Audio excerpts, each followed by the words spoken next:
Hey there, welcome to First Five. If you're looking for encouragement, you came to the right place. Let's dive in. Well, Happy New Year. You made it. There's a lot of people that didn't make it to this new year, but you did, which means that there's still an immense amount of purpose on your life. And you should be celebrating that. You have purpose. That's a really good thing. You know, when we get into a new year, we often fall into this mantra of new year, new me, that walking into the new year, we've got to accomplish a new set of goals, and we've got to make sure that we achieve a certain amount of things, and we climb that mountain and we scale that opportunity, and we get so caught up in the newness of the year that we forget and forsake the things that we did to get us up into this point. So my wife asked me a few days before the new year, she asked me, hey, what do you want to do in 2023? Like, what are you looking forward to in 2023? And I told her this, and I'll tell you the same thing. More of the same. More of the same. Now listen, if there are some unhealthy habits that you've picked up in the last few years that you need to abandon, that's okay. It's well and good to make sure that you accomplish a new thing, that you get back to the gym, that you do what it is you feel like you're supposed to be doing. But all of the positive habits, the good habits that you've built up until this point, don't forsake those in an effort to try something new.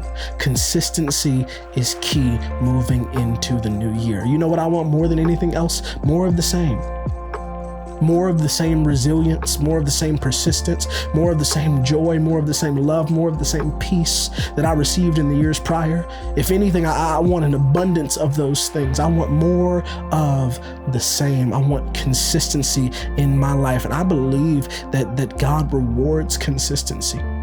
That he rewards consistency. It actually says this, I'll read it to you in John 15. Jesus says, remain in me and I will remain in you. For a branch cannot produce fruit if it is severed from the vine. You cannot be fruitful unless you remain in me. That word remain also in another translation says abide, and abiding and remaining means to be consistent, to be steadfast, right? So literally the concept of just remaining in God. Remaining in relationship, understanding what is most important and continuing to do those things that got you to the point of where you are. Remaining, consistency, those things ultimately breed success in your life. It's not that you can do something once and see it happen.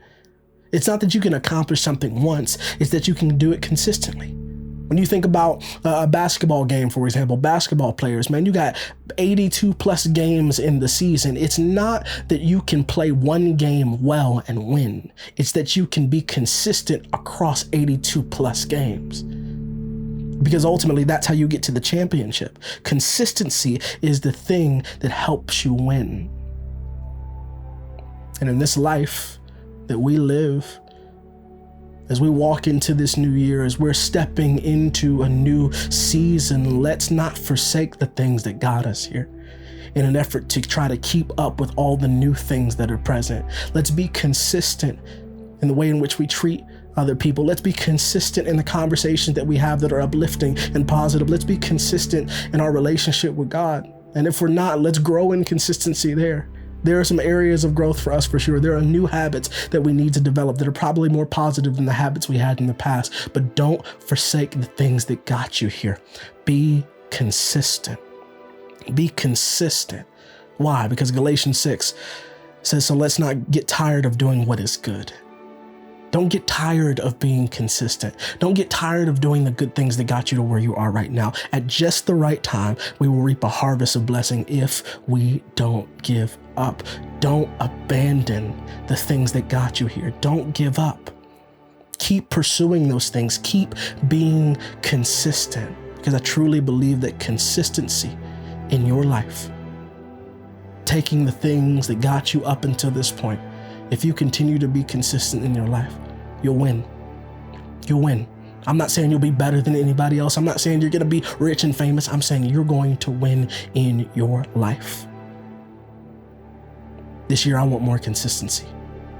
I want more of the same love, more of the same peace, more of the same joy for me and my family. What do you want? What do you want out of 2023? Hopefully it's more of the same. Because truthfully, I believe when you are able to do that, to stay consistent, to remain, to abide, to be consistent in your relationships with others, to be consistent in your relationship with God, then you'll see the greatest amount of success in your life. Success meaning your peace. Success meaning your well-being. Success meaning your wholeness. I really hope that encouraged you today. We'll talk soon.